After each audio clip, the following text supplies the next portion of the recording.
Hello everyone, কেমন আছেন সবাই? Welcome back to my channel. দই দিয়ে আলুর একটা মশলাদার রেসিপি আজকে শেয়ার করছি, যেটা রুটি, লুচি, পরোটা, ভাত, ফ্রাইড রাইস সব কিছুর সাথে ভালো লাগে। সর্ষের তেল দিয়েছি। তেল গরম হলে তেলের মধ্যে দিচ্ছি ফোড়নের জন্য তেজপাতা, গোটা জিরে।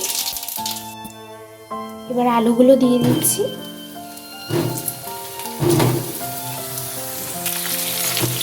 আলুটা ভেজে নিচ্ছি। আলুটা ডুমো ডুমো করে মিডিয়াম সাইজে কেটেছি।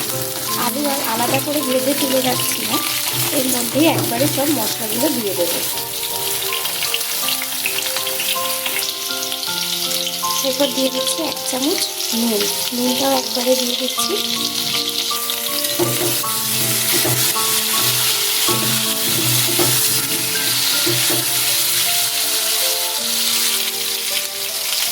আলু একটু ভাজা হয়ে গেলে এর মধ্যে দিয়ে দিচ্ছি টমেটো কুচি।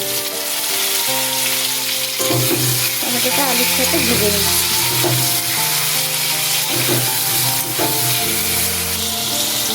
দিয়ে দিচ্ছি 1/2 চামচ হলুদ।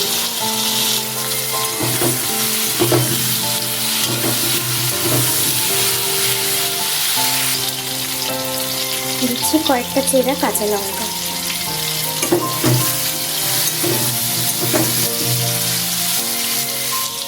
দিয়ে দিচ্ছি গ্রেট করা আদা।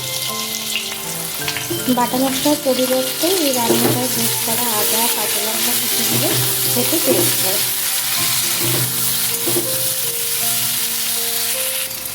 দিয়ে দিচ্ছি 1 চামচ টক দই।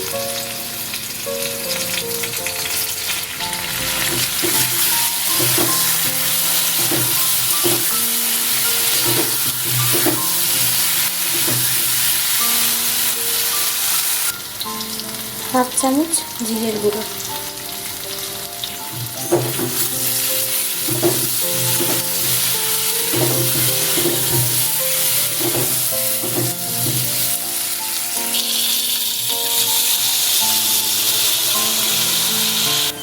সামান্য জল দিয়ে মশলার সাথে আলুটা ভালো করে কষিয়ে নিচ্ছি।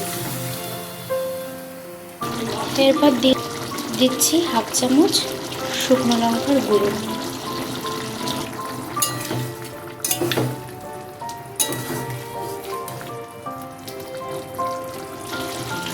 দিচ্ছি সামান্য কাশ্মীরি রেড চিলি পাউডার কালারের জন্য।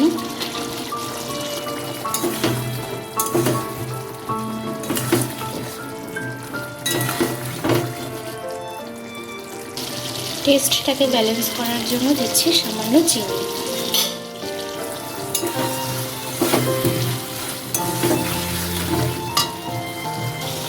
দিয়ে দিচ্ছি গুঁড়ো গরম মশলা।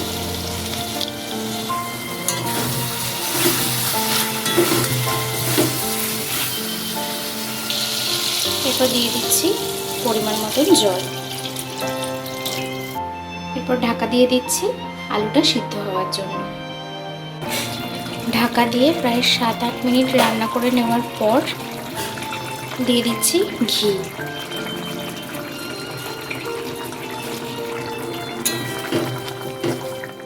আলুগুলোও সিদ্ধ হয়ে গেছে। ঘি দিলে নামিয়ে নিলেই রেডি মশলাদার আলুর এই রেসিপি। কেমন লাগলো রেসিপিটা কমেন্টসে জানাবেন। ভালো লাগলে একটা লাইক করে সবার সাথে শেয়ার করে দেবেন আর চ্যানেলটা সাবস্ক্রাইব করে দেবেন। সবাই ভালো থাকবেন, সুস্থ থাকবেন।